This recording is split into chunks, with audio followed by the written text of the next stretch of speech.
24th February, Friday. Let's discuss today's market technical outlook, shall we? Using a TWB chart. Now, let's look at China first. Okay, now China has pulled back brilliantly, guys. Congratulations.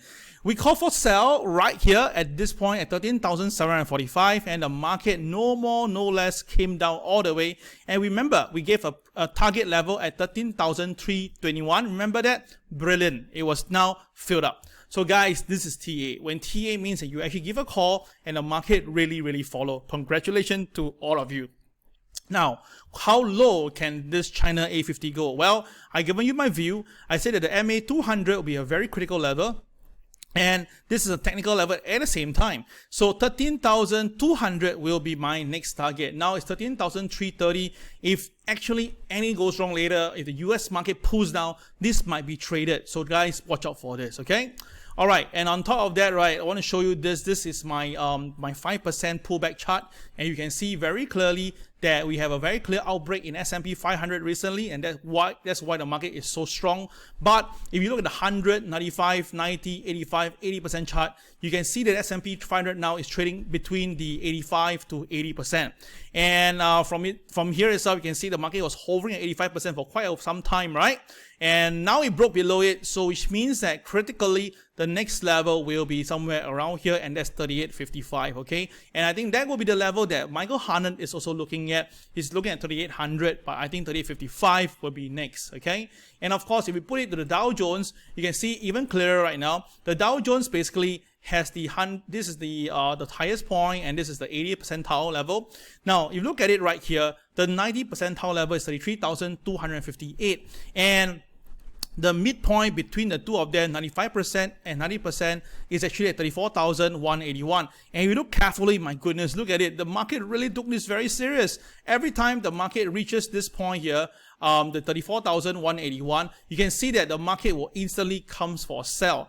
And yesterday, the way the market recovers, it touches 33,258 exactly and pull back. So my view is very simple. If the Dow Jones do go back above 33,258, the market can go back all the way to 34,181 again. But if the market fail, then the next stop could be as low as 31,411 level. Of course, the midpoint will be somewhere in the middle. I'll do the calculation for you tomorrow on Monday, but it's somewhere around there. And I think this, guys, you need to watch out. This is pretty serious because every TA means a lot, okay? All right, so that is all the FIBO stuff and also the numbers. If you look at it with the other stuff, let me just bring it into you where my KFC is. Now this is my KFC level at this point at 33,031, and you can see last night and the day before, oh my goodness, the market just rebounded exactly, no more, no less. I mean, this is really insane. It happened before in January, and we were talking about that, and now 1 month later, the market comes back to here again. So all I can say is, guys, this 33,031 KFC level really must hold. As long as it holds, the market will recover. But if fail, we have an issue. So how high will it go if the market recover? Well, minimally it will be here. That means that if the market really goes up, it can go back to 33,745 area. But if the market do come down, where will be the next point? Now, I'm not kidding you guys. Based on what I'm looking at right now, the nearest so-called technical level will be 32,553. But if you ask me, the level that I think the Dow can go can be all the way to this point here, and that is about 32,125. So which means that if the market loses here, the next level will be here. And then if it can go lower, the next number is 32,125. But upside itself will be 33,745. Okay, these are all the very important stuff. Now look at the NASDAQ. The NASDAQ, well, today we can see the market came down, take away the chocolate bar brilliantly. And today there's some selling in the moment. It's not a good sign. So the Dow Jones and the NASDAQ must hold 12,065, okay? If it holds that, good. If it doesn't, the next target will be 11,933, and I think that this could come, and we are very near the KFC level, and that is approximately at 11,774 level, okay? Watch out for this. This is not a joking matter. And of course, for gold price, I'm so sorry guys, yesterday gold tried to recover above 133, and it did go a little bit higher than that, but after that the selling resumed, and now it's back here. So gold is going to be pressured of the US dollar, and the interest rate factor is key. If today PCE data really come out like 0.5, 0.6, or even 0.7, oh gosh, the gold can plunge, guys. The gold can plunge down all the way to 1805. So traders, watch out for that. But of course, on the flip side, you may say, Cal, what if the PC data is better than expected? Then of course the gold price can shoot all the way up again to 1865, but kind of low chance, don't you think so? Okay, so these are all the numbers. You like that, right? I'm pretty cool. I'm pretty sure. Okay, let's look at the TWB chart right now. This is all my premier stuff, and you can see very, very clearly. Okay, something is missing here. Okay, apology. All right, this is better. Okay, so you can see right now pretty clear stuff that the KSI and the KRW both are red, so it's not going to be helpful. And today is a doji directional day, so the OP of the day, 33,133, is going to be very, very critical. Above OP, it will be a buy up all the way to BNB RL level, 33,272.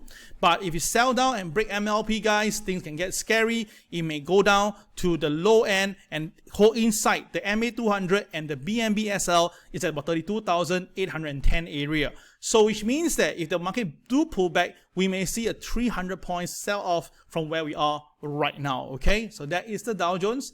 And for the NASDAQ, today is a DJDD2. So the range is pretty simple. If the market breaks above the 12,232 level, it can go back to 12,468. But if the market goes below 12,000, 11,771 will be next, and it happened to coincide with the MA200. This is ridiculous. It's like everybody is like knowing what to do, guys. S&P 500, guys, also incredible stuff. You can see today pivot to 39.45 is exactly with MA200. It's a stack. And when there's a stack happening, it could be a law of attraction. I mean, the market can really be attracted towards that level. So watch out for 4006 for MLP level. If the market failed to stay above that, the first selling off will come down to the BNB SL level, which also coincide with my pivot one. So guys, this is really nuts. Okay, so it means that the market can drop 40 points for the first wave, and things can get crazier as the day goes by. So guys, all these things are going to come right in front of us. Now the Hang Seng today has came down, broke the 20,000 mark, and I suspect that later in the afternoon we may see going to test 20,000 again. Now the thing is this, 19,936 is a very important pivot 2 level, and watch out for this, guys. If the market breaks below pivot 2, it could be a free fall all the way down to 19,600, guys. This is not a joking matter, and I still think that there's a lot of room for Hang Seng to go down, because currently issue now the market is not good, and there will be more problem coming up between China and Hong Kong, right? Because of the current situation with US right now. Now Nikkei, well, we saw a strong recovery today. Nikkei, it has bounced up. Well, the BNB at 26,998 was superb. Okay, this is where it stopped and then it reversed course. And today, because it's above opening price and above pivot 1, that's why it's a buy up day. Now 27,413 is a key resistance for now. As long as the market can stay above it, the next target it can go back up will be the BNB RL, and that's 27,786. But of course, yeah, if the NASDAQ comes off these 2 days, the Nikkei may be forced to pull back once again. All right, so watch out for this. Then that will be the indices. Let's look at the crude oil right now. Now guys, I'm pretty confident on crude oil. I believe that crude oil will be going up in the near term, especially if there's going to be any black swan event. Now crude oil must cross the BNB SL level at 76.45. This level must cross first, then we can see an upthrust. Now, but the KSI and KRW, both of them are in red, so there will be some selling pressure. And to me, it's okay if crude oil can come back down lower, down back to $71 or $69. These two levels are the best level to buy some crude oil, because if Goldman Sachs is very bullish on crude oil, and I believe their statistics and their records, it's just going to be just a matter of time. Okay, so guys, for crude oil, take a look on this. Okay, technical side. Yep. Okay, so after the crude oil, let's look at some currency first before we go to the rest. Now for currency, we can see now the dollar yen has continued to mount up, but there should be some resistance right now. We are expecting some resistance at about 135 level. Okay, at 135 level, there should be some resistance. But based on the chart today, well, as long market stays above 134.60, the market can recover back to 135.75. But if the market loses that itself, right, then of course the pullback can bring it back to 132.55 level. Okay. Now, for me, I'm still pretty bullish on the US dollar. I think that US dollar still got a pretty room to go. Let me show you down the US dollar. Okay, this is US dollar. As you can see, the US dollar still got room to go to 105. Now, this is the level I've been calling for the last 3 weeks. I still think the US dollar will see 135. Okay. All right, let's back to the pound. Let's take a look at pound. The pound has pulled back. All right, so I was right. In a way, okay, not deny this. I was wrong at the call, and it went up all the way, but you can see the market couldn't really go up, extend a new BNB. So which means that now the market gonna pull back down to this point here, which is at 1.1986 level. Okay, that means we're about 30 pips away, not too far. Now, if the market breaks this BNB support level, guys, this can get drastic. We can see going down to 1.18. And if you ask me again, I will tell you this: 1.1820 will be still be my target, especially if the dollar pulls up. Okay. And last but not least will be the euro. Let's bring the euro in. Euro has continued to slide, and I've been telling you this, euro will come down further. 105.19 will be my target. Now it's 105.99, so about 85 pips from where we are. The euro side is going to be a problem because if they try to raise interest rate, it will be bad because the whole economy will really crack. But if they don't raise interest rate and inflation continue, it will basically have more people exiting from euro because they'll buy into the dollar, and that's why euro, in my opinion, has room to go down to 105. Okay, guys, this is my view on euro. All right, so with all this thing, let's look at the other thing right now, which is the gold market. Now, for me, gold is pretty clear. More downside to gold. I still think that gold will come down to about 1815 region, especially with today's PCE data. But of course, if gold can break 1827 on technical, we can see going back up again. And do note, today is a BNB. Sorry, it's a DJDD, which means that if the gold stays above OP, it can go higher, go back to 1845. So my view is this: upside, if it can break 1827, 1845 is next. If not, the 1815 will be my first target. Yeah, traders, please take note of that. And of course, last but not least, let's bring in to silver. I love silver, and let's bring silver in. Now, silver, as you can see, silver has been trying its best to recover, but then again, yesterday silver pulled back, and now silver should be going for my 2089 level.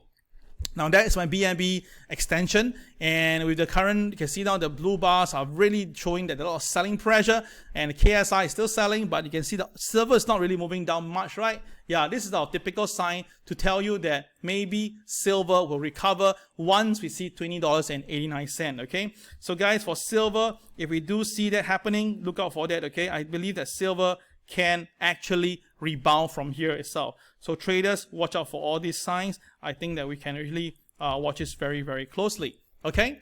All right, let's bring in Bitcoin and Ethereum to wrap it up. Now, Bitcoin yesterday shoot back up to 24,588 and then pulls back again and create a doji sign. Now, the BNB RL is amazing. If the market cannot break below 23,700, this is a BNB RL which coincides with Pivot 2 today. Oh gosh, if the market breaks below here, it is also the MLP, right? Oh gosh. So guys, it's going to be a quadruple effect here. If the market breaks below 23,700, we can see Bitcoin coming down all the way to here, and that this particular level will be 22,300 level. Guys, do you think it's possible? Well, anything is possible, guys, for Bitcoin. And of course, for Ethereum, now you can take a look here itself. Ethereum has again got supported at 1604, right? I covered yesterday. So if the Ethereum failed to break above the BNB SL, which is at this level, 1666, interesting number, then it will have to come back down to this 1604. But long-term wise, I feel that it's going to come back down to 1554. Yes, 1554 will be the level I think that the Ethereum will be going down again. All right, guys, overall itself, I'm not comfortable with the PCE data today, and I think that there could be someone selling in the market. So go slow, be careful, and I wish you the best. I'll see you the next week. So this is Cal signing off. Bye-bye.